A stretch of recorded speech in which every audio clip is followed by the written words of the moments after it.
right, guys, let's work through something together. Curtis Blaydes came out. Curtis Blaydes would like the winner of Ciryl Gane and Tuivasa in a title eliminator bout. What does that mean? I think the title eliminator bout means number one contenders match. I think. But he didn't say that, and I'm not that familiar with the term. And I'm not teasing or trying to be condescending or making a joke. What does it mean? Now, let's say that my guess is right. He's talking about that being for an interim championship. Now, we know that because we know the undisputed champion is not Ciryl Gane or Tuivasa. So we know that we're talking about the interim belt. But what do you do with Jones and Stipe?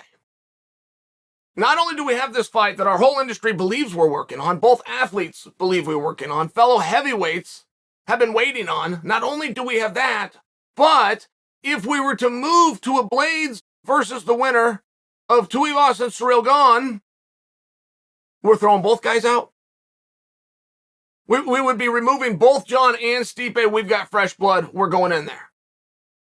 If I'm right. If I'm not right, then a title eliminator bout is just a match that you mentioned that the winner gets closer to a number one contenders match, which then gets you to the title. Are we close? Are you guys familiar with this term, title eliminator bout? Now, I don't mind at all what Curtis is doing. I don't mind the direction that he's going.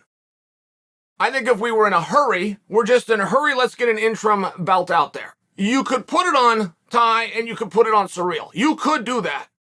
And you're not going to have very many people complain. But that would, of course, mean whoever wins, should Francis come back, they've got to go head-to-head with Francis, right? The one thing about the interim title, and I realize the rules and the policies to the interim belt are the ones that we make up on the spot. I get that. But we have seen a history that if you're the interim champion, you are clearly the number one contender, which I think is a problem for that fight. Tuivasa is the biggest star in the sport. He's not polished yet. Ty is getting better. Clearly getting better, but he's not world championship quality yet.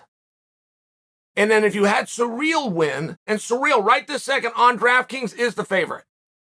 Just had more experience. Just seen this too many times. Ciryl. I mean, when DraftKings broke this down, they gave an advantage to the fact that Ciryl Gane has been in main event 5-round contests before, and Ty has never even been booked. That's fair. That's reasonable. What I'm sharing for you is I don't believe that the UFC would do anything to put themselves in a position where they have to put Ciryl and Francis back in that cage. I strongly believe that. The organization, Dana, nobody said anything like it. I believe it. I believe that those two pulled the ultimate double cross. Ciryl Gane and Francis Ngannou is the single greatest story in the history of the Ultimate Fighting Championships heavyweight division. There is not a story that's as close. Do you guys even know what it is? Some of you smart, Mark, sure you do. You remember they used to train together. You remember the interactions. You remember the kickboxing days. You know all about Francis leaving the gym. All about the trainer that was their commentator at one point stayed with Ciryl as Francis went to another country. You know all about it. But a lot of you just got an education because they did such a poor job of telling it. That should have been the pay-per-view blockbuster for the history of that division. And that's a perennial division. So all I'm essentially doing from saying it should have been the biggest pay-per-view of all time is I'm just finding a way to exclude Conor McGregor. And it wasn't. And it's not because the story wasn't there. It's not because the pieces weren't there. It's not because the company didn't bring lights, camera, action. These two refused to do media. And I do think it's really relevant. I mean, if we're attempting to guess what you're going to do now, whatever you do could have a built-in byproduct. I don't think they're going to do anything to box themselves in a corner of having to put Francis back in there with Ciryl. That's what I think. So just give me an example. Let's say the UFC is looking at this fight as a number one contenders fight. They could not say it. They could simply not declare it. If Tuivasa wins, by the way, that was a number one contenders fight. Tuivasa will now be fighting for a world championship. We see that all the time. But Curtis is talking about a title eliminator. I want to see Curtis get something that Curtis wants. I think it's a big deal, what he just did. I think it's a big deal even if you want to go back to the day that he gets flattened by Derek Lewis, but finds a way to pick himself back up. And there's a whole story behind the scenes out there, guys, that you've never been told. Curtis Blaydes was released the night that he got knocked out by Derek, just so you understand. You didn't know that because no time went by. You didn't know that because he never went and fought somewhere else. You didn't know that because there was no press release and his picture popping up at somebody else's promotion. He got it worked out. But he went from released to now he's in a main event. Now he's talking about title eliminators. I would like to see that happen for him. I would like to come over and pound my chest and get on the band of Curtis and a title eliminator bout. I just don't know what title eliminator means. I'm stuck.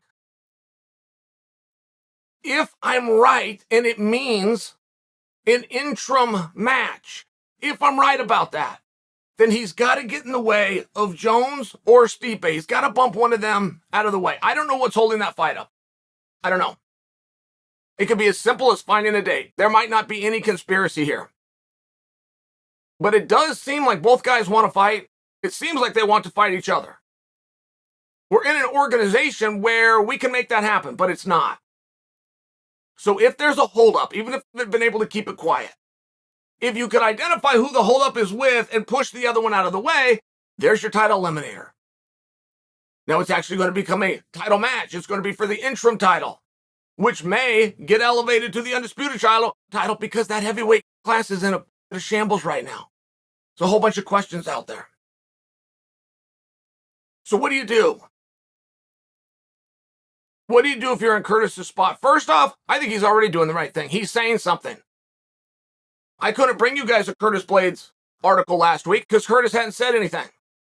I couldn't bring you a Curtis Blaydes piece 2 weeks ago or 3 weeks ago or 2 months ago because Curtis hadn't said anything. Now Curtis is finally putting his foot down. To a degree.